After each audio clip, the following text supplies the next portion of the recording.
Welcome to விதைகள் study centre. இன்னைக்கான session நம்ம என்ன பார்க்க போறோம் அப்படின்னா, வரப்போகின்ற பிப்ரவரி 2ஆம் தேதி தமிழ் மொழி தகுதி தேர்வு நடக்க போகுது அப்படின்றது உங்களுக்கு நல்லாவே தெரியும். ஸோ குரூப் 2வா இருந்தாலும் சரி, குரூப் 2A இருந்தாலும் சரி, ரெண்டுத்துக்குமே வந்துட்டு ஒரே டெஸ்ட் தான், சரிங்களா? ஓகே, ஸோ அதனால வந்துட்டு ஈஸியா மார்க் வாங்கிடலாம். தமிழை பொறுத்த வரைக்கும் மொத்தம் பார்த்தோம்னா 100 மதிப்பெண். அதுல நம்ம என்ன பண்ணா போதும், 40 மதிப்பெண்கள் மட்டும் எடுத்தா போதுமான விஷயம், சரிங்களா? ஓகே, ஸோ இதுக்கு வந்துட்டு நீங்க அதிகமா எஃபோர்ட் போட்டு, அதாவது நம்ம எழுதக்கூடிய அந்த ஜிகே செஷன் வைஸ் நம்ம பார்ப்போம்ல, ஸோ அதை விட வந்துட்டு இதுக்கு அதிகமா வந்துட்டு இம்பார்ட்டன்ஸ் கொடுத்து நான் படிப்பேன் அப்படின்ற மாதிரிலாம் நீங்க யோசிக்கவே தேவையில்லை, சரிங்களா? எல்லாமே ரொம்ப ஈஸியா தான் இருக்க போகுது. எப்படி வந்துட்டு இந்த தமிழ் எலிஜிபிலிட்டி பேப்பரை அணுகணும் அப்படிங்கிறதுக்கான ஒரு கிளியரான செஷன் வந்துட்டு இன்னைக்கு நம்ம பார்த்துருவோம், சரிங்களா? ஓகே, ஸோ அது மட்டும் இல்லாம இதுக்கு முன்னாடி நம்ம சென்டர்ல படிச்சு ஒர்க் போயிட்டாங்க அவங்க. ஓகே, ஸோ அவங்களோட தமிழ் எலிஜிபிலிட்டி பேப்பரும் வந்துட்டு நம்ம பின்னாடி அட்டாச் பண்ணியிருக்கோம், சரிங்களா? ஓகே, ஸோ அதையும் ஒன்ஸ் நம்ம பார்த்துட்டோம் அப்படின்னா எந்தெந்த கொஷினுக்கு டிஎன்பிஎஸ்சி சைட்ல இருந்து எவ்வளவு மார்க் போடுவாங்க அப்படின்றதும் நமக்கு என்ன பண்ணும், தெளிவா புரிஞ்சிடும், சரிங்களா? ஸோ அதன் அடிப்படையில இன்னைக்கான செஷனை நம்ம ஸ்டார்ட் பண்ணிடலாம். நம்ம மண்டேல இருந்து இன்னைக்கு வந்துட்டு ஒரு இன்ட்ரோ மாதிரி தான், சரிங்களா? சிலபஸ் வைஸ் வந்துட்டு நம்ம எப்படி அந்த கொஷினை வந்துட்டு டீல் பண்ணணும் அப்படிங்கிறதுக்கான ஒரு இன்ட்ரோ கிளாஸ் தான் இன்னைக்கு. நம்ம மண்டேல இருந்து தான் என்ன பண்ண போறோம் அப்படின்னா, நம்ம தமிழ் எலிஜிபிலிட்டிக்கான கிளாஸஸ் ஸ்டார்ட் பண்ண போறோம், சரிங்களா? ஓகே, உங்களுக்கு mostly January, okay, so January last வீக்குள்ள நம்ம கம்ப்ளீட் பண்ணிடுவோம் போர்ஷன் ஃபுல்லா. லாஸ்ட் 1 வீக் வந்துட்டு உங்களுக்கு எப்படி இருக்கும்னா ஒன்லி ரிவிஷன் மட்டும் தான் இருக்கும், சரிங்களா? ரிவிஷன் டெஸ்ட் பிளஸ் ரிவிஷன் கிளாஸஸும் உங்களுக்கு கண்டினியூவா என்ன ஆயிட்டு இருக்கும் அப்படின்னா போயிட்டே இருக்கும், சரிங்களா? ஓகே, ஸோ அதன் அடிப்படையில இன்னைக்கான செஷன் நம்ம ஸ்டார்ட் பண்ணிக்கலாம். Okay, intro class. So first நம்ம என்ன, இப்போ எந்த ஒரு விஷயமா இருந்தாலும் சின்ன கிளாஸ்ல இருந்து இப்போ நம்ம டிஎன்பிஎஸ்சி படிச்சுட்டு இருக்கோம், சரிங்களா? ஸோ அப்படி இருந்தாலும் நமக்கு ரொம்ப ரொம்ப முக்கியமான விஷயம் அப்படின்றது பார்த்தோம்னா நம்மளுடைய சிலபஸ், அதாவது பாடத்திட்டம், ஒரு அச்சாணி அப்படின்ற மாதிரி கூட சொல்லலாம். ஸோ அந்த அச்சாணியை ஃபர்ஸ்ட் நம்ம என்ன பண்ணலாம் அப்படின்னா லைன் பை லைன் என்ன கொடுத்துருக்காங்க அப்படின்றத பார்த்துட்டு, அதுக்கப்புறம் என்ன பண்ணுவோம்னா நம்ம அகாடமில எப்படி வந்துட்டு புக் வந்துட்டு நம்ம ரெடி பண்ணியிருக்கோம், அண்ட் தென் கிளாஸஸ் நம்ம எப்படி கொண்டு போக போறோம் அப்படின்றத பார்க்க போறோம். பார்த்துட்டு அடுத்தது டாப்பரோட பேப்பரை நம்ம அப்படியே பார்த்துட்டோம் அப்படின்னா கண்டிப்பா உங்களுக்கு ஈஸியா வந்துட்டு எப்படி இந்த பேப்பரை வந்துட்டு அணுகலாம் அப்படின்ற மாதிரி உங்களுக்கு தோணும், சரிங்களா? ஓகே, ஸோ இப்போ மொழிபெயர்த்தல் அப்படின்றதுதான் ஃபர்ஸ்ட் டாபிக்காவே நமக்கு கொடுத்துருக்காங்க, டிரான்ஸ்லேஷன். ஸோ டிரான்ஸ்லேஷன் அப்படின்றது பார்த்தோம்னா சிம்பிள், ஒண்ணுமே இல்லை, நமக்கு தமிழ்ல இருந்து இங்கிலீஷ்க்கு மாத்தணும், அடுத்தது இங்கிலீஷ்ல இருந்து தமிழுக்கு மாத்தணும், இது ரெண்டு மட்டும்தான். இதுல மோஸ்ட்லி வந்துட்டு இங்கிலீஷ் டு தமிழ் அப்படின்றது பார்த்தோம் அப்படின்னா எல்லாத்துக்குமே தெரிஞ்ச விஷயம், ஏன்னா நம்ம என்ன பண்ண போறோம், தமிழ்ல தான் எழுத போறோம். ஸோ அதன் அடிப்படையில எல்லாருமே வந்துட்டு எழுதிருவாங்க. ஸோ அதே தமிழ் டு இங்கிலீஷ்னா கொஞ்சம் தடுமாறுவாங்க, அதுவுமே ஒன்றும் பிரச்சனை இல்லை. நமக்கு 40 மார்க் மட்டும்தான் வந்துட்டு என்னது பாஸ் ஆகிறதுக்கான ஒரு இது. ஸோ அதனால நீங்க அதை பத்தி கவலைப்பட தேவையில்ல. அதுக்கான ஃபுல் நோட்ஸுமே நம்ம என்ன பண்ண போறோம் அப்படின்னா நம்மளுடைய அகாடமில கொடுத்துருவோம், சரிங்களா? ஓகே, ஸோ அடுத்த டாபிக் பார்த்தோம்னா சுருக்கி வரைதல். ஸோ இது அப்படியே நம்ம பார்க்குறோம் செஷன் வைஸ் நம்ம இப்போ பார்ப்போம்ல. ஒன்ஸ் நம்ம நம்ம அகாடமிக் புக் வந்துட்டு எப்படி இருக்கு, அது மட்டும் இல்லாம நம்ம எந்த மாதிரி வந்துட்டு சுருக்கி வரைதலுக்கு எப்படிலாம் ஸ்டெப் பை ஸ்டெப் கொண்டு போகணும் அப்படின்ற மாதிரி கொடுத்துருக்கோம். ஸோ நம்ம அது பார்க்கும்போது சுருக்கி வரைதல் ஃபுல்லா பார்த்தோம், சரிங்களா? அடுத்தது பொருள் உணர்திறன், ரொம்ப சிம்பிள். பொருள் உணர்திறன் அப்படிங்கிறதுலாம் ஒரு பத்தி மாதிரி கொடுத்துருவாங்க, கொடுத்துட்டு கீழே அதுலயே கொஸ்டின் கேட்பாங்க, அவங்க கொடுத்ததுல இருந்து அப்படியே ஆன்சர் எழுத போறோம், அவ்வளவுதான், சரிங்களா? அடுத்தது சுருக்க குறிப்பிலிருந்து விரிவாக்கம் செய்தல், இதுவுமே ரொம்ப சிம்பிள். எல்லாம் நம்ம ஸ்கூல் புக்ல ஸ்கூல் படிக்கும் போது செகண்ட் பேப்பர் அப்படின்ற மாதிரி தமிழ் எழுதுவோம்ல, அதே மாதிரிதான் இங்க நம்ம தமிழ் பாடத்திட்டமா வச்சு நமக்கு தகுதி தேர்வுல கொடுத்துருக்காங்க, சரிங்களா? அடுத்தது திருக்குறள் தொடர்பான கட்டுரை வரைதல். ஸோ இது நம்ம யூனிட் 8 வைஸ் நம்ம பார்த்ததுதான், ரொம்ப சிம்பிள் தான். இதுக்கு நீங்க ஒரு 5-6 திருக்குறள் மட்டும் ஒவ்வொரு இப்போ ஒரு கொஸ்டின் கேட்கறாங்க அப்படின்னா 5-6 திருக்குறள் வச்சு அப்படியே பாக்ஸ் பாக்ஸ் மாதிரி போட்டு காட்டிங்கனாலே போதுமான விஷயம், சரிங்களா? ஸோ இதே கேள்விக்கு நம்ம அகாடமில டாப்பர் மேம் வந்துட்டு 15க்கு 11 மார்க் வாங்கிருந்தாங்க. அவங்க பேப்பர் தான் நம்ம பார்ப்போம், அவங்க எப்படி எழுதியிருக்காங்க அப்படின்றத பார்த்துட்டீங்க அப்படின்னா கண்டிப்பா உங்களுக்கு தெளிவான ஒரு இது கிடைச்சிடும், சரிங்களா? ஓகே, ஸோ ஃபர்ஸ்ட் பாயிண்ட் என்ன கொடுத்துருக்காங்க அப்படின்றது பார்த்தோம்னா, மத சார்பற்ற தனித்தன்மையுள்ள இலக்கியம், அன்றாட வாழ்வியலோடு தொடர்பு தன்மை, மானுடத்தின் மீதான திருக்குறளின் தாக்கம், திருக்குறளும் மாறாத விழுமியங்களும். சோ அதுக்கு கீழே சமத்துவம், மனிதநேயம், இது ரெண்டுத்தையும் கொண்டு வந்துடுறாங்க. அடுத்தது சமூக, அரசியல், பொருளாதார நிகழ்வுகளில் திருக்குறளினுடைய பொருத்தப்பாடு எப்படி இருக்கு. ஓகே, ஸோ ஒரு டாபிக்கு கீழே ஏதோ ஒரு கொஸ்டின் கேக்குறாங்க அப்படின்னா நம்ம என்ன பண்ணலாம், திருக்குறள் வச்சு அழகா நீங்க பிரசன்டேஷன் பண்ணீங்க அப்படின்னா ஈஸியா மார்க் வாங்கலாம். சரிங்களா? திருக்குறளில் தத்துவ கோட்பாடு. ஓகே, ஸோ அடுத்தது பார்த்தோம்னா கடிதம் வரைதல் அஃபீஷியல் லெட்டரா மட்டும்தான், அதாவது அலுவலகம் சார்ந்த லெட்டரா தான் நம்ம எழுத போறோம். சரிங்களா? இது நம்ம செஷன் வைஸ் பார்க்கும்போது தெளிவா பார்த்தலாம். ஏன்னா அது வந்துட்டு மேலோட்டமா சொன்னோம் அப்படின்னா கண்டிப்பா லெட்டர் ரைட்டிங்கை பொறுத்த வரைக்கும் புரியாது. சரிங்களா? சோ அதனால நம்ம உள்ள போயிட்டு கொஞ்சம் டீப்பா பார்த்தோம் அப்படின்னா தான் கிளியரா புரியும். சரிங்களா? சோ அதனால நம்ம செஷன் வைஸ் பார்க்கும்போது கடிதம் வரைதுல நம்ம பார்த்துக்கலாம். அடுத்தது தமிழ் மொழி அறிவு அப்படின்றத எடுத்துக்கிட்டோம்னா நமக்கு நிறைய இருக்கு. சரிங்களா? ஸோ எதிர்மறையாக மாத்துறது, அடுத்தது இணைச்சொற்களை வச்சு எழுதுறது, வாக்கியங்கள் அமைச்சு எழுதுறது, இந்த மாதிரி நிறைய இருக்கும். ஸோ அதை நம்ம கண்டினியூவா பார்த்துடலாம். சரிங்களா? ஓகே, ஸோ நம்ம ஃபர்ஸ்ட் நம்ம அகாடமில எப்படி வந்துட்டு இப்ப மொழிபெயர்த்தல் அப்படின்றது ஃபர்ஸ்ட் டாபிக்கா இருக்கா. ஸோ இதை வந்துட்டு எப்படி நம்ம வந்துட்டு அணுகலாம் அப்படிங்கிறதுக்கான ஒரு முக்கியமான விஷயமா நம்ம ஃபர்ஸ்ட் பேஜ். இது வந்துட்டு என்னன்னா மொழிபெயர்த்தல் அப்படின்னா நீங்க இப்படிதான் அணுகணும் அப்படின்ற மாதிரி நாங்க ஃபர்ஸ்ட் பேஜ்ல கொடுத்துருப்போம். அதுக்கப்புறமேட்டுக்கு எப்படின்னா எக்ஸாம்பிள்ஸ்க்கு. சரிங்களா? ஸோ இந்த மாதிரி இருந்துச்சுன்னா எப்படி, அதாவது ஒரு பத்தி கொடுத்துட்டு அதை டிரான்ஸ்லேட் பண்ணி கொடுத்துருப்போம். அடுத்தது வேர்பை வந்துட்டு எப்படி டீல் பண்ணணும், எதுக்கு இம்பார்ட்டன்ஸ் கொடுக்கணும், எந்தெந்த வேர்ட்ஸை வந்துட்டு மெயினா நீங்க வந்துட்டு டார்கெட் பண்ணி அதை நீங்க வந்துட்டு டிரான்ஸ்லேட் பண்ணணும், ஸோ எப்படி நம்ம ப்ரெசன்டேஷன் பண்ணணும், இந்த மாதிரி எல்லா விஷயங்களுமே நம்ம மெட்டீரியல்லயே இருக்கும். சரிங்களா? ஓகே, ஸோ இப்ப பாருங்க மொழிபெயர்ப்பு பகுதிக்காக முக்கிய குறிப்புகள் என்ன. இது வந்துட்டு ஜஸ்ட் ஒரு பிள்ளையார் சொல்லி மாதிரிதான் இது. சரிங்களா? மொழிபெயர்ப்புக்கு மட்டுமே வந்துட்டு ஒரு 50 பக்கம் மோஸ்ட்லி, அதாவது என்னன்னா நீங்க எப்படி எல்லாம் அதை வந்துட்டு டீல் பண்ணலாம் அப்படிங்கிறதுக்கு மட்டுமே நாங்க கொடுத்துருக்கோம். சரிங்களா? ஓகே, ஸோ பாருங்க தலைப்பு ஃபர்ஸ்ட் வந்துட்டு முக்கியமான விஷயம். ஸோ டிரான்ஸ்லேஷன் நீங்க பண்றீங்க அப்படின்னா அதுக்கு ஒரு தலைப்பை கொடுத்தே ஆகணும். அடுத்தது மையக்கருத்து மாறாமல் இருக்க வேண்டும். இப்போ வந்துட்டு ஃபார் எக்ஸாம்பிள் எஜுகேஷனை வந்துட்டு மெயினா வச்சு கொடுத்துருக்காங்க அப்படின்னா அந்த எஜுகேஷன் அப்படிங்கிறத நிறைய இடங்கள்ல காமிங்க. ஓகே, ஸோ அண்ட் தென் அதை வச்சே நீங்க சுத்தி சுத்தி எழுதணும். அந்த மைய கருத்து எப்பயுமே வந்துட்டு எஜுகேஷன்ல ஸ்டார்ட் பண்ணி வேற ஏதோ ஒரு விஷயத்துல நம்ம போய் முடிக்கிறது அப்படிங்கிறது கண்டிப்பா சரியா இருக்காது. அப்போ மைய கருத்துங்கிறது எஜுகேஷன் அப்படின்னா முடிக்கும் போது எஜுகேஷனை வந்துட்டு மையப்படுத்தியே முடிச்சாகணும். ஸோ இதை வந்துட்டு மெயினா புரிஞ்சுக்கோங்க. அடுத்தது அடிப்படை இலக்கண பிழைகளை தவிர்க்க வேண்டும். ஓகே, ஸோ இந்த is, was, and, A, something, so இந்த மாதிரி இருக்கக்கூடிய விஷயங்கள், ஆல்பபெட்டிக் அந்த மாதிரி இருக்குது அது எல்லாமே கரெக்டா பார்க்கணும். அண்ட், ஏ அந்த மாதிரி இருக்குது, தி, ஸோ இந்த மாதிரி விஷயங்கள்லாம் கரெக்டா பார்க்கணும். அது எல்லாமே நம்ம பிடிஎஃப்லயே இருக்கு. செஷன் வைஸ் நம்ம கொண்டு போகும்போது அதையும் தெளிவா சொல்லி கொடுத்துருவோம். சரிங்களா? அடுத்தது பத்திகளாக எழுத வேண்டும். அதாவது பேராவா தனித்தனியா பிரிச்சு பிரிச்சு எழுதுங்க அப்படின்ற மாதிரி சொல்றாங்க. ஏன் அப்படி சொல்றாங்க அப்படின்றது பார்த்தோம்னா பார்க்க நீட்டா இருக்கும். இன்னொரு விஷயம் என்னன்னா நம்ம வந்துட்டு அதிகமா எழுதுற மாதிரியும் தெரியும். சரிங்களா? அடுத்தது முக்கியமான மற்றும் மொழிபெயர்ப்பு செய்ய முடியாத வார்த்தைகளை அப்படியே மொழிமாற்றம் செய்யணும். தமிழ் அப்படின்றது தமிழ் அப்படின்ற மாதிரி எழுதிருக்கோம்ல, சோ அந்த மாதிரி. சரிங்களா? அதாவது தங்கிலீஷ் அப்படின்ற மாதிரி சொல்லுவோம்ல, அந்த மாதிரி பண்ணிக்கோங்க அப்படின்ற மாதிரி சொல்றேன். சரிங்களா? அடுத்தது பாடத்தலைப்புகளை கட்டாயம் படித்து புரிந்திருக்க வேண்டும். ஓகே, அந்த பாடத்திட்ட தலைப்புகளை கரெக்டா படிச்சுக்கோங்க அப்படின்ற மாதிரி சொல்லியிருக்காங்க.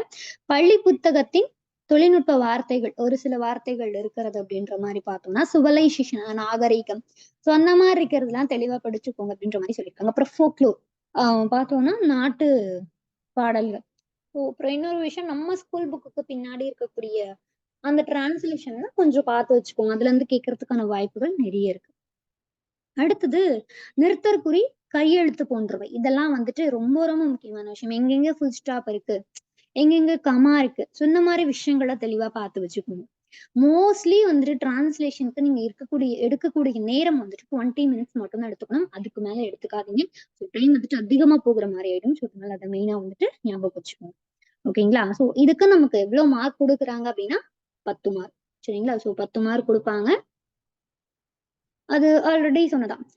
இங்கிலீஷ் டு தமிழுக்கு ஒரு 10 மார்க் கொடுத்துருவாங்க. தமிழ் டு இங்கிலீஷ்க்கு ஒரு 10 மார்க். சரிங்களா? டோட்டலா டிரான்ஸ்லேஷன் அந்த செக்ஷன் வைஸ் பார்க்கும்போது 2ஆ பிரிப்பாங்க. டோட்டலா 20 மார்க்ஸ் இருக்கும். சரிங்களா? சோ அடுத்தது பார்த்தோம் அப்படியே சொல்லிட்டேன் சரிங்களா. ஓகே, ஸோ ஃபர்ஸ்ட் வந்துட்டு அவங்க என்ன கொடுத்துருக்காங்க அப்படின்றத தெளிவா பாத்துக்கணும். ஓகே, சோ நம்ம இதை பார்த்துட்டு அண்ட் தென் நம்ம அகாடமி ஸ்டூடெண்ட் டாப்பர் ஸ்டூடெண்ட் எப்படி பண்ணிருக்காங்க அப்படின்றதையும் சொல்லுவோம் சரிங்களா. Okay, so first of all நம்ம என்ன பண்ணணும் அப்படின்னா அந்த பத்திய வந்து தெளிவா படிச்சுக்கோங்க அப்படின்ற மாதிரி சொல்றாங்க. ஓகே, சோ அடுத்தது நம் சொந்த வாக்கியத்தில் அமைந்திருக்க வேண்டும். அதாவது நம்மளோட வாக்கியம் மாறி இருக்கும். அதாவது ரொம்ப சுத்தி வளைச்சு மாதிரிலாம் இது இருக்க கூடாது.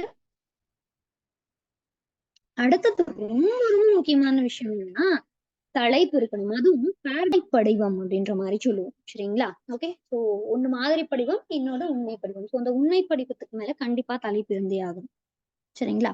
சோ அடுத்தது நிகழ்வுகள் வரிசையாக இருக்க வேண்டும். ஒவ்வொன்னா அப்படியே லைனா இருக்கணும். ஃபார் எக்ஸாம்பிள் ஃபுல் ஸ்டாப் இங்க ஒண்ணு இருக்கு, இன்னொரு இடத்துல வந்துட்டு ஒரு ஒரு பத்தி விட்டுட்டு சரி ஒரு லைன் விட்டுட்டு அடுத்த லைன்ல இருந்து நான் ஸ்டார்ட் பண்ண போறேன் அப்படின்ற மாதிரிலாம் நீங்க பண்ணக்கூடாது. ஸோ முடிஞ்ச வரைக்கும் அந்த லைன் வந்துட்டு கரெக்டா எடுத்துட்டு போங்க சரிங்களா. அடுத்தது பார்த்தோம்னா பழமொழி எடுத்துக்காட்டு இதெல்லாம் நம்ம எடுத்துக்கணும் அப்படின்ற அவசியம் இல்லை. ஏன்னா அதெல்லாம் எடுத்தீங்க அப்படின்னா உங்களுக்கு எக்ஸ்ட்ராவா என்ன ஆகும், வந்து சுருக்கும் போது இடம் வந்துட்டு பத்தாம போயிடும் சரிங்களா. அடுத்தது கொடுக்கப்பட்டதில் எத்தனை பத்திகள் இருந்தாலும் நம்ம ஒரே பத்தியாக தான் எழுதணும். இவ்வளோ பெரிய பத்தியா இருந்தாலும் சரி நம்ம ஒரே பத்தியில முடிக்கணுமே தவிர நான் ஃபேர் டிராஃப்ட் தான், அதாவது ரஃப் டிராஃப்ட், அதாவது மாதிரி படிவம்னு சொல்லுவோம் இல்ல, இப்ப மாதிரி படிவம் தானே எழுத போறேன், நான் 2 பத்தியா நான் பிரிச்சு எழுதிக்கிறேன் அப்படின்ற மாதிரிலாம் சொல்லவே கூடாது. எவ்வளவு பெரிய பத்தியா இருந்தாலும் ஒன்னாதான் நம்ம கிரியேட் பண்ணி எழுதியாகணும். அடுத்தது ரொம்ப ரொம்ப முக்கியமான விஷயம், மாதிரி படிவத்தை கோடு போட்டு அடிக்கணும். இந்த மாதிரி நீங்க பண்ணல அப்படின்னா கண்டிப்பா உங்களுடைய மார்க் அப்படியே கம்மியாயிடும் சரிங்களா. ரொம்ப வந்துட்டு கம்மி பண்ணி விட்டுருவாங்க. சோ அதனால அதை தெளிவா ஞாபகம் வச்சுக்கோங்க. ஓகே, சோ அடுத்தது தேவையில்லாத வார்த்தை வாக்கியம் இந்த மாதிரி விஷயங்கள்லாம் தவிர்த்திடலாம் அப்படின்ற மாதிரி சொல்றாங்க. ஓகே, சோ அடுத்தது இறந்த காலமாகவும் மறைமுக உரையாகவும் இருக்க வேண்டும். ஓகே, சோ அங்க இருக்கக்கூடிய விஷயங்கள் இது அவ்வளவுக்கும் முக்கியம் இல்லை, ஜஸ்ட் தெரிஞ்சுக்கோங்க. அடுத்தது மாதிரி படிவம் எழுதப்பட்டு அடிச்சிருக்கணும். ஆல்ரெடி நான் சொன்னேன்ல. அடுத்து ரொம்ப ரொம்ப முக்கியமான விஷயம் எழுத்து பிழையும் இலக்கண பிழையும் இருக்கக்கூடாது. ஏன்னா நம்ம தமிழ்ல தானே எழுத போறோம். சோ அதுல என்ன எழுத்து பிழைகள், எல்லாருமே தமிழ் மீடியம் மோஸ்ட்லி இருப்பாங்க. சொல்றேன். ஓகே, சோ அடுத்தது தமிழ் தான் நம்ம பேசுறோம். ஓகே, சோ அப்படி இருக்கும்போது ஈஸியா எல்லாரும் எழுதிடலாம். அடுத்தது உண்மை படிவத்துடன் கண்டிப்பா தலைப்பு இருந்தே ஆகணும். ரொம்ப ரொம்ப முக்கியமான விஷயம், டோட்டலா நமக்கு கொஸ்டின் பேப்பர்ல இருக்கக்கூடிய அந்த பத்தியில எத்தனை வார்த்தைகள் இருக்கோ அதுல 3ல 1 பங்கு வார்த்தைகள் எதுல இருக்கணும் அப்படின்னா உண்மை படிவத்துல இருக்கணும். ஓகே, சோ இத அப்படியே நம்ம அந்த மேமோட பேப்பர்ல பாத்துட்டீங்க அப்படின்னா உங்களுக்கு தெளிவா புரிஞ்சிடும். நம்ம அப்படியே பாக்கலாம் சரிங்களா. ஓகே, சோ நம்ம நெக்ஸ்ட் அடுத்து அப்படியே பார்த்துட்டே வந்துடலாம். ஓகேங்களா. ஓகே, சோ அப்படி 3ல 1 பங்கு அப்படின்ற மாதிரி மொத்தம் அந்த பத்தியில 24 வார்த்தை கொடுத்திருக்கிறாங்க அப்படின்னா அப்ப நம்ம என்ன பண்ணணும், 3ல 1 பங்குனா 8 வார்த்தைகள் அப்படின்ற மாதிரி போடணும். ஓகே, அடுத்தது பார்த்தோம்னா பொருள் உணர்திறன் கொடுக்கப்பட்ட கட்டுரை ஃபர்ஸ்ட், அதாவது ரொம்ப சிம்பிள். பொருள் உணர்திறன்ங்கிறது ஒண்ணுமே கிடையாது. ஒரு பெரிய ஒரு பேரா மாதிரி கொடுத்துருவாங்க. கொடுத்துட்டு அதே பேரால இருந்து கொஸ்டின் ஒரு 5 கொஸ்டின் கேட்பாங்க. அவ்வளவுதான், சிம்பிள். ஓகே, ஸோ கொடுக்கப்பட்ட கட்டுரையை ஃபர்ஸ்ட் நல்லா படிங்க. அப்புறம் அந்த கேள்வியை கரெக்டா படிக்கும். அந்த கேள்வியோட எதை பத்தி கேட்டிருக்காங்களோ அதுக்கு கரெக்டா ஆன்சர் பண்ணணும். ஓகே, ஸோ ஒவ்வொரு கேள்விக்கும் 2 மதிப்பெண்கள், மொத்தம் 10 மதிப்பெண்கள். அதே மாதிரிதான் முன்னாடி பார்த்த சுருக்கி வரிகள், அதுலயுமே 10 மதிப்பெண்கள் சரிங்களா. ஸோ அடுத்தது மைய கருத்து மாறாமல் இருக்கணும். நமக்கு புரிந்த சொந்த கருத்துல தான் விடையளிக்கணும் சரிங்களா. நீங்க ரொம்ப டீப்பா போயிடலாம் இல்ல, இந்த பேரால என்ன இருக்கோ அதை அப்படியே எழுதுங்க. ஓகேங்களா, எளிமையான மொழியில் புரியும்படி எழுதுற மாதிரி இருக்கும் சரிங்களா. சோ கேள்விலாம் நமக்கு மோஸ்ட்லி நேரடியான கேள்விகளா இருக்கும். அப்படி இல்லைன்னா மறைமுகமான கேள்வி, இன்டைரக்டா இருக்கலாம். கட்டுரையினுடைய தலைப்பு வச்சு கேட்பாங்க, மைய கருத்தை வச்சு கேட்பாங்க. ஓகேங்களா, கட்டுரையுடைய தோணி, சோகம், புத்துணர்ச்சி, புலமை, ஸோ இந்த மாதிரிலாம் வச்சு நமக்கு வந்துட்டு கேட்பாங்க. ஸோ இது வந்துட்டு அவ்வளோ பெரிய விஷயம் இல்லை. எல்லாருமே வந்துட்டு ஈஸியா ஸ்கோர் பண்ணக்கூடிய இடம் தான். மேம்க்குமே என்ன பண்ணிருந்தாங்க, நம்ம டாப்பர் மேம் இருக்காங்கல்ல, ஸோ அவங்களுக்குமே 10 மார்க் ஃபுல்லா தான் போட்டிருந்தாங்க. அதுல நான் காட்டுறேன் அவங்க எத்தனை லைன் எழுதியிருக்காங்க, எப்படி வந்து சுருக்க குறிப்புல இருந்து விரிவாக்கம் செய்தேன். ஓகே, ரொம்ப சிம்பிள். இப்போ அலுவலகங்களில் தகவல் பரிமாறும் போதோ தேவையான தகவல் கேட்டறியவும் நமக்கு தெரிந்த குறிப்புல இருந்து அப்படியே நம்ம பெருசா எழுதுவோம். சரிங்களா? இதுதான் ஃபர்ஸ்ட் ஆஃப் ஆல் நமக்கு ரொம்ப ரொம்ப முக்கியமான விஷயம் என்ன அப்படின்றது பார்த்தோம்னா, சரியான தலைப்பு ஃபர்ஸ்ட் அந்த சுருக்கு குறிப்புல இருந்து விரிவாக்கம் பண்றோம் அப்படின்னா அதுக்கு என்ன தலைப்பு, மனிதநேயம் அப்படின்ற மாதிரி வச்சு மனிதநேயத்தினுடைய முக்கியத்துவம் அந்த மாதிரி ஒரு சில இது வந்துட்டு கொடுக்குறாங்க அப்படின்னா நீங்க ஹெட்லைனா மனிதநேயம் அப்படின்ற மாதிரி போடலாம். சரிங்களா? அடுத்தது கொடுக்கப்பட்ட குறிப்பை சரியாக பயன்படுத்தி விரிவாக்க வேண்டும். அவங்க என்ன குறிப்பு கொடுத்திருக்காங்களோ அதை மட்டுமே பேஸ் பண்ணி எழுதணும். சரிங்களா? குறிப்பை தலைப்பாக பயன்படுத்தக்கூடாது. ரொம்ப ரொம்ப முக்கியமான விஷயம். அவங்க கொடுத்திருக்கக்கூடிய அந்த ஒரு லைன் எடுத்து கொண்டு போயிட்டு நான் தலைப்பா வச்சு அதுக்கு கீழே நான் பேர் எழுதுவேன் அப்படின்ற மாதிரி யோசிக்க கூடாது. ஓகே, இது தெளிவா ஞாபகம் வச்சு. அடுத்தது பத்தியாக பிரித்தெழுதலாம், வரி வரியாக எழுதக்கூடாது. ரொம்ப ரொம்ப முக்கியமான விஷயம். நீங்க பேராவா தனித்தனியா பிரிச்சு எழுதிக்கோங்க, எனக்கு அதை பத்தி கவலை இல்லை. ஆனா ஒவ்வொரு லைனா வந்துட்டு ஸ்டார் போட்டு சம்திங் அந்த மாதிரி எல்லாம் பண்ணி எழுதுவேன் அப்படின்ற மாதிரிலாம் பண்றது. சரியான முறையில் தொடங்கி சரியான முறையில முடிச்சிருக்கணும். ஓகே, ஸ்டார்டிங் டு எண்டிங் கரெக்டா இருக்கும் அப்படின்றது மெயினான விஷயமா இருக்கு. சரிங்களா? அவ்வளவுதான், சுருக்கி வரையுது. ரொம்ப சிம்பிள். அவங்க கொடுத்திருக்கிற டாபிக் ரொம்பலாம் கிரிட்டிக்கலாலாம் கொடுக்க மாட்டாங்க. சரிங்களா? சுற்றுச்சூழல் பத்தி கேட்கலாம், மனிதனையும் இந்த மாதிரி நமக்கு தெரிஞ்ச விஷயம் நம்மளாவே ஈஸியா எப்படி கதை எழுதலாமோ அந்த டாபிக்ஸ் வைஸ் தான் நமக்கு கொடுப்பாங்க. சோ அதனால நீங்க வந்துட்டு ரொம்பலாம் வந்துட்டு இது அப்படின்றத எடுத்து 15 மார்க். ஸோ இப்ப நான் ஆல்ரெடி சொன்னேன், திருக்குறளை பொறுத்த வரைக்கும் எந்த கேள்வி கேட்டாலும் அந்த கேள்வி வைஸ் வந்துட்டு என்ன பண்ணணும், நம்ம தெளிவா வந்துட்டு திருக்குறள் வந்துட்டு எழுதணும். சரிங்களா? எந்த திருக்குறள் வேணா எழுதலாம்ட்டுலாம் இல்ல. எந்த டாபிக் கொடுத்துருப்ப, கல்வியை பத்தி கேக்குறாங்கன்னா கல்வியை பத்தி ஒரு 5 மோஸ்ட்லி 6 திருக்குறள். சரிங்களா? 6 அப்படின்னா 7. 6 போட்டோம்னா கரெக்ட், 7னா ஓகே சூப்பர் எக்ஸ்ட்ராடினரி அப்படின்ற மாதிரி சொல்லணும். சரிங்களா? ஓகே. ஸோ நெக்ஸ்ட் பார்த்தோம்னா மொத்த கேள்விகளின் நோக்கி 1, அதாவது சம்திங் 4 அந்த மாதிரி கொடுப்பாங்க. அதுல இருந்து நம்ம 1 வந்துட்டு சூஸ் பண்ணி எழுதுற மாதிரி இருக்கும். சரிங்களா? ஃபர்ஸ்ட் என்ன டாபிக் கொடுத்துருக்காங்க, மத சார்பற்ற தனித்தன்மையுள்ள இலக்கியம். ஓகே, சோ இந்த டாபிக் கீழே நீங்க எந்தெந்த அதிகாரங்கள் படிக்கணும் திருக்குறள் அப்படின்றது எல்லாமே நம்ம இங்க கொடுத்துருக்கோம். சரிங்களா? எந்தெந்த அதிகாரம். அடுத்தது திருக்குறள். சோ இதுல இருந்து நம்ம எந்தெந்த திருக்குறள் டாபிக்ஸ் படிக்கணும் அப்படின்றதையும் நம்ம கொடுத்துருக்கோம். சரிங்களா? எல்லாத்துக்குமே தென் வந்துட்டு இந்த கொஸ்டின் எப்படி எப்படி டீல் பண்ணும் அப்படிங்கிறதுக்கான ஃபுல் இதுமே வந்துட்டு நம்ம இதுலயே இருக்கும். சரிங்களா? ஓகே, ஸோ மக்கள் வைஸ் வந்துட்டு பார்க்கும்போது ஈஸியா நீங்க பாத்துக்க. ஓகே, நம்ம எல்லாமே கொடுத்துருக்கோம். சரிங்களா? ஸோ அதனால இதெல்லாம் தெளிவா படிச்சு வச்சுக்கோங்க. ஓகே, ஸோ நெக்ஸ்ட் பார்க்கலாம். அடுத்தது பார்த்தோம்னா கடிதம் வரைதல். ஆல்ரெடி நான் சொன்னதான், கடிதம் வரைதலை பொறுத்த வரைக்கும் டீப்பா சொன்னா மட்டும்தான் புரியும். ஸோ அதனால நம்ம ஜஸ்ட் கடிதம் வரைதல் அப்படின்றது பார்த்தோம் அப்படின்னா நம்ம அகாடமி புக்ல எப்படி கொடுத்துருக்கோம் அப்படின்னா ஃபர்ஸ்ட் வந்து கடிதம்னா என்ன, அலுவலக கடிதங்கள் நம்ம எப்படி எல்லாம் வந்துட்டு பார்க்கணும் அப்படின்ற மாதிரிலாம் வச்சு கொடுத்துருக்கோம். அடுத்தது ஒரு சில முக்கியமான வேர்ட்ஸ் வந்துட்டு நம்ம அலுவலக கடிதங்கள்ல என்னெல்லாம் யூஸ் பண்ணணும் அப்படின்ற மாதிரி வச்சு அதெல்லாம் வச்சிருக்கோம். இங்கிலீஷ் டு தமிழ் இந்த மாதிரி இருக்கிறதெல்லாம் நாங்க கொடுத்துருக்கோம். சரிங்களா? ஓகே, சோ கடிதம் பொறுத்த வரைக்கும் நம்ம செஷன் வைஸ் வந்துட்டு டீப்பா பார்த்தா ரொம்பவே நல்லா புரியும். சரிங்களா? நம்ம யூடியூப்லயுமே செஷன் நம்ம போடுவோம். சரிங்களா? ஓகே, சோ நெக்ஸ்ட் பார்க்கலாம்.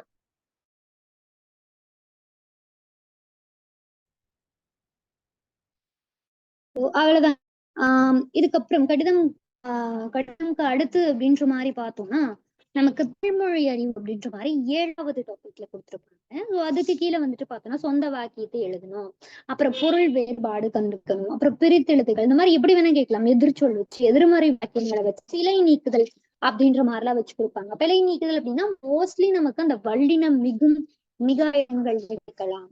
அடுத்தது ஐம்பொழி எழுத்துக்களை மாத்தி மாத்தி வச்சு நமக்கு கேட்கலாம். சரிங்களா? எப்படி வேணா நமக்கு கேட்கலாம். ஓகே, ஸோ வந்துட்டு நம்ம போன கடைசி எக்ஸாம்ல எப்படி வந்துட்டு அப்படின்றத வச்சு நம்ம என்ன பண்ண போறோம். ஓகே, ஒரே நிமிஷம் கைஸ், நான் பிடிஎஃப் எடுத்துக்கிறேன்.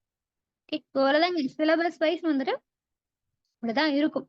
சரிங்களா? ஈஸியா வந்துட்டு மார்க் வாங்கிக்கலாம். இப்போ நம்ம டாப்பர் சரண்யா மேம், சரிங்களா? ஸோ அவங்களோட பேப்பரை வந்துட்டு பாத்திரலாம். ஓகே,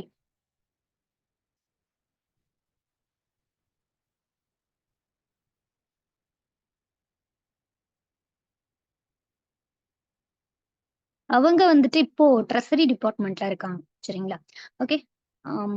ஒரு நிமிஷம் கைஸ்.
ஓகே கைஸ், ஷார்ட் பண்ணிக்கலாம்.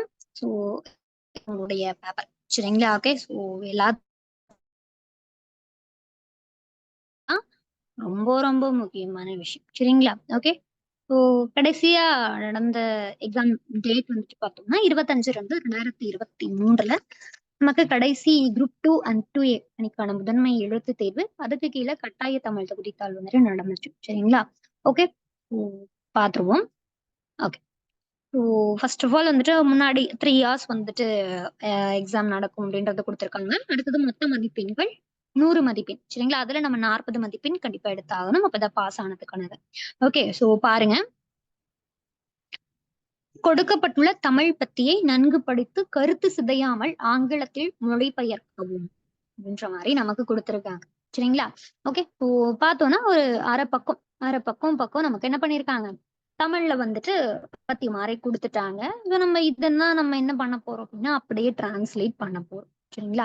ஓகே. ஸோ இதுக்கு அவங்க வந்துட்டு பார்த்தோம்னா டிஎன்பிஎஸ்சி சைட்ல இருந்து அவங்க கடைசியா மார்க் போட்டிருந்தாங்க. அது ஒவ்வொரு தடவையும் தள்ளி பார்த்துட்டு இருந்தா டைம் வேஸ்ட்னு சொல்லிட்டு நான் இந்த இடத்துல அவங்க போட்ட மார்க்கை இங்க மென்ஷன் பண்ணிட்டேன் சரிங்களா? ஸோ 5 மார்க் போட்டிருக்காங்க. எத்தனை எத்தனை மார்க்குக்கு அப்படின்னு பார்க்கும்போது 10 மார்க்குக்கு 5 மார்க் போட்டிருக்காங்க சரிங்களா? ஓகே. ஸோ இதுல வந்துட்டு நமக்கு ரொம்ப முக்கியமான விஷயம் அப்படின்றது பார்த்தோம்னா அவங்க கொடுத்ததுல தலைப்பு கொடுக்காம விட்டுட்டாங்க சரிங்களா? ஸோ தலைப்பு கொடுத்திருக்கலாம். ஸோ தலைப்பு கொடுத்திருந்தாங்க அப்படின்னா இன்னுமே கொஞ்சம் மார்க் வந்துட்டு ஸ்கோர் ஆயிருக்கும். சரிங்களா? ஓகே. ஸோ நெக்ஸ்ட் வந்துட்டு கொஞ்சம் ஹேண்ட் ரைட்டிங் நீட்டா பண்ணிருங்க. ஓகே. ஸோ 5 மார்க் போட்டிருக்காங்க. ஓகே. ஸோ எப்படி எழுதுனா எவ்வளவு மார்க் அப்படின்றதுக்கான இதுதான். சரிங்களா? ஸோ ஹேண்ட் ரைட்டிங் கொஞ்சம் பிரசன்டேஷன் நல்லா இருக்கும். ஓகே. ஸோ இதுல நம்ம ஆல்ரெடி சொன்னதை பத்தியா பிரிச்சு எழுதுனீங்கன்னா நல்லா இருக்கும் அப்படின்ற மாதிரி. ஸோ அதே மாதிரிதான் அவங்களும் எழுதியிருக்காங்க. ஸோ நெக்ஸ்ட் பார்த்தோம்னா மறுபடியும் இங்கிலீஷ் டு தமிழ். இப்போ இது ஒரு அரை பக்கம் வயசு வந்து நமக்கு இங்கிலீஷ்ல இது கொடுத்துட்டாங்க. ஸோ இது அப்படியே வந்துட்டு நம்ம தமிழ்ல வந்துட்டு மாத்தும் போது, ஸோ இதுக்குமே ஹெட்லைன் கொடுத்துருந்தாங்கன்னா நல்லா இருந்திருக்கும். ஸோ ஹெட்லைன் கொடுக்கல. எதுக்கு அவங்க எவ்வளவு மார்க் கொடுத்துருக்காங்க அப்படின்றது. அண்ட் தென் வந்துட்டு உள்ள அவங்க எழுதிருக்கக்கூடிய விஷயங்களும் ரொம்ப ரொம்ப முக்கியமான விஷயம். ஸோ அந்த பொருள் புரிதல்ல கூட வச்சு மார்க் கம்மி பண்ணிருக்கலாம். சரிங்களா? ஸோ இதுக்கு வந்துட்டு 8 மார்க் கொடுத்துருக்காங்க. சரிங்களா? சூப்பர். 8 மார்க் வந்துட்டு கொடுத்துருக்காங்க. மொத்தம் 10 மார்க்கு கேட்டு. ஸோ அதான் நான் சொன்னதுதான். இங்கிலீஷ் டு தமிழ் அப்படின்றது எல்லாத்துக்குமே ஈஸியா தான் இருக்கும். ஏன்னா ஈஸியா நம்ம டிரான்ஸ்லேட் பண்ணிடலாம். ஸோ இந்த மாதிரி முடிஞ்ச வரைக்கும் ஒரு 2 பக்கம், அதாவது 2 பக்கம் வராது, ஒரு 1 1/2 பக்கம் அவங்களே கொடுத்துருப்பாங்க அந்த ஸ்பேஸ். ஸோ அந்த ஸ்பேஸை கரெக்டா யூஸ் பண்ணிக்கோங்க. எக்ஸ்ட்ரா வந்துட்டு யூஸ் பண்ணாதீங்க. பாத்துக்கோங்க அவங்க எப்படி வந்துட்டு எழுதிருக்காங்க, எப்படி எழுதுனா இவ்வளவு மார்க் வருது அப்படின்றது. ரொம்ப அதிகமா எழுதணும் அப்படின்ற மாதிரிலாம் இல்லை. சரிங்களா? ஸோ இதான் டிரான்ஸ்லேட். ஓகே. ஸோ டிரான்ஸ்லேட் முடிச்சாச்சு. ஸோ நெக்ஸ்ட் வந்துட்டு பார்த்தோம்னா சுருக்கி வரைதல். சுருக்கி வரைதல் அப்படின்றது பார்த்தோம்னா ஃபர்ஸ்ட் வந்துட்டு ரொம்ப முக்கியமான விஷயம் என்னன்னா பேராகிராஃப்ட், ரஃப் டிராஃப்ட் இப்போ அந்த மாதிரி தான் நம்ம எழுதி ஆகணும். ஸோ அவங்க டைரக்டா எழுதியிருக்காங்க. ஓகே. ஸோ டைரக்டா எழுதினாலும் நமக்கு மார்க் போட்டுருவாங்க. ஸோ திராவிட மொழிகள் அப்படின்ற மாதிரி ஹெட்லைன் கொடுத்து அதை அப்படியே சுருக்கி இருக்காங்க. சரிங்களா? சுருக்கி கடைசி என்ன பண்ணிருக்காங்க, கொடுக்கப்பட்ட வார்த்தைகள் வந்துட்டு ஒரு அப்ராக்சிமேட்டா ஒரு 190 வேர்ட்ஸ் போட்டிருக்காங்க அப்படின்னா, நான் எழுதின உண்மை படிவத்துல நான் எவ்வளவு எழுதியிருக்கேன் அப்படின்னா 72, அதாவது 3ல் 1 பங்கு அப்படின்ற மாதிரி வச்சு எழுதணும். ஸோ இதுல வந்துட்டு எக்ஸ்ட்ரா என்ன பண்ணிருக்கலாம் அப்படின்னா அவங்க இதுக்கு 7 மார்க் போட்டிருக்காங்க. நமக்கு முக்கியமான விஷயம் என்னன்னா மாதிரி படிவம் இருக்கணும். அதுல எழுதி ஒரு அடிச்சு வச்சிருக்கணும். அடுத்தது உண்மை படிவம் எழுதணும்.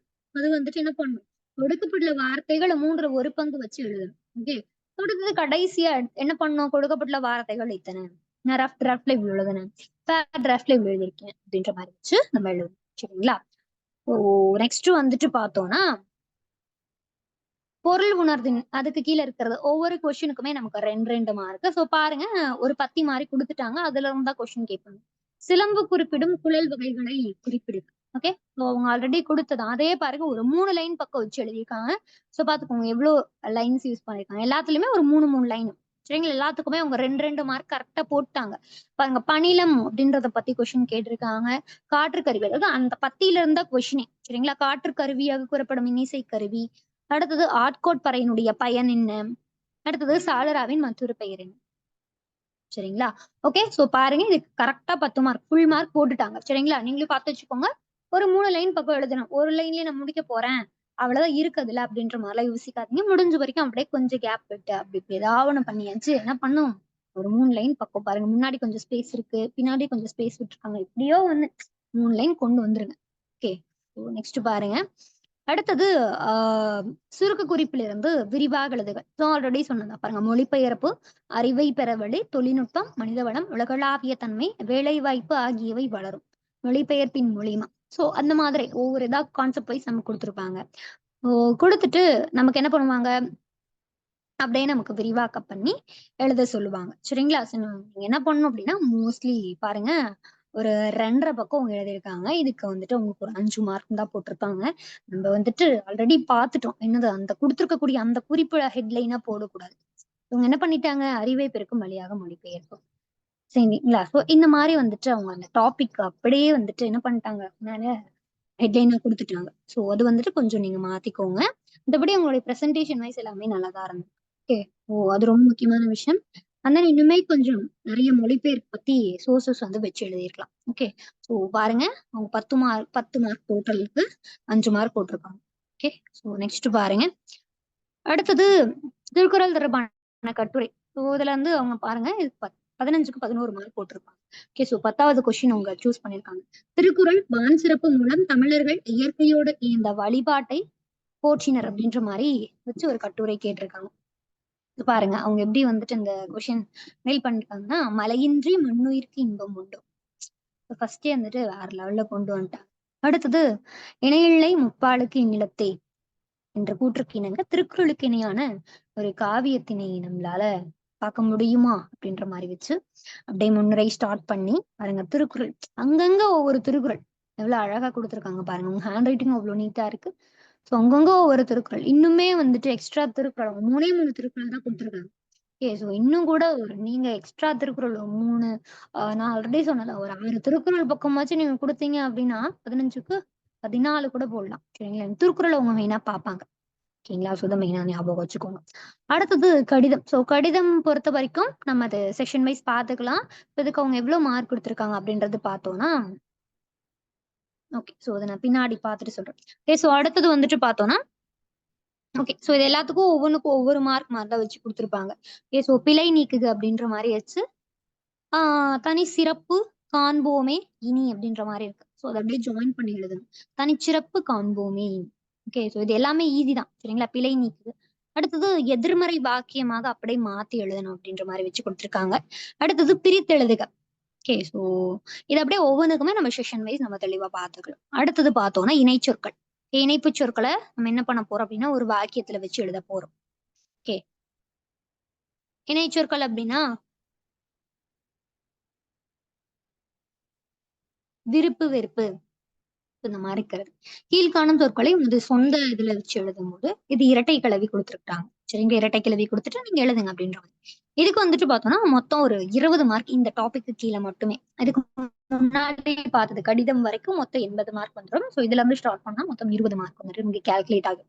சரிங்களா? ஓகே, ஸோ இவ்வளவுதான் கைஸ். இவங்களுடைய பேப்பரையும் நம்ம பார்த்தாச்சு. நம்ம எப்படி வந்துட்டு தமிழ் எலிஜிபிலிட்டி போர்ஷனை வந்துட்டு ஈஸியா அணுகலாம் அப்படின்றது எல்லா விதத்துலயுமே பார்த்தாச்சு. ஓகேங்களா? ஸோ அண்ட் தென் வந்துட்டு பார்த்தோம்னா இன்னைக்கான இன்ட்ரோ கிளாஸ் அப்படின்றது எப்படி கட்டாய தமிழ் மொழி தகுதித்தாள் அணுகணும் அப்படின்றதுக்கான பார்த்துட்டோம். வரப்போகின்ற திங்கட்கிழமை நம்ம என்ன பண்ண போறோம் அப்படின்னா ஒவ்வொரு டாபிக் வைஸ் வந்துட்டு நம்ம என்ன பண்ண போறோம் கிளாஸஸ் வந்துட்டு கொண்டு போக போறோம். ஓகே, ஆல்ரெடி சொன்னதுதான். ஜான்வரி லாஸ்ட் வீக்குள்ள நம்ம என்ன பண்ணிடுவோம்னா போர்ஷன் கம்ப்ளீட் பண்ணிடுவோம். ஏன்னா பிப்ரவரி 2ஆம் தேதி பரீட்சை அப்படின்றனால ஜான்வரி லாஸ்ட் வீக்குள்ள நம்ம என்ன பண்ணிடுவோம் போர்ஷன் கம்ப்ளீட் பண்ணிடலாம். லாஸ்ட் வீக் அப்போ நம்ம என்ன பண்ணிடுவோம் அப்படின்னா full revision. Okay, so revision test already ஒரு பக்கம் போயிட்டு இருக்கும். ரிவிஷன் கிளாஸஸும் நம்ம என்ன பண்ண போறோம் அப்படின்னா இதுக்கு கொண்டு போக போறோம். சரிங்களா? ஸோ அதனால வந்துட்டு ரொம்பவே ஈஸியான விஷயம் தமிழ் எலிஜிபிலிட்டி. ஸோ முடிஞ்ச வரைக்கும் வந்துட்டு அந்த 40 மார்க் மட்டும் பார்த்துட்டு என்ன பண்ணுங்க, இன்னொரு எக்ஸாம் இருக்கு அதுக்கு. ஏன்னா அதுதான் நம்மளுடைய ஜாபை வந்துட்டு கன்ஃபார்மா இல்லையா அப்படின்றது சொல்ல போகுது. சரிங்களா? ஸோ அதை தெளிவா ஞாபகம் வச்சுக்கணும். ஓகே, ஸோ அவ்வளோதாங்க. நம்ம மெட்டீரியலும் வந்துட்டு பார்த்தோம்னா ரொம்பவே உங்களுக்கு யூஸ்ஃபுல்லா தான் இருந்திருக்கும். ஓகே, ஸோ ஆல்ரெடி வாங்கியிருக்கவங்களுக்கு தெரிஞ்சிருக்கும். So already group 2 to A something. So அவங்களுக்கு ரொம்பவே யூஸ்ஃபுல்லா இருக்கும். ஸோ வேணும் அப்படின்னா நம்ம உதயகர் ஸ்டடி சென்டர் அகாடமி நம்பருக்கு வந்துட்டு காண்டாக்ட் பண்ணி நீங்க புக்ஸ் வந்துட்டு வாங்கிக்கலாம். சரிங்களா? Okay okay guys, thank you.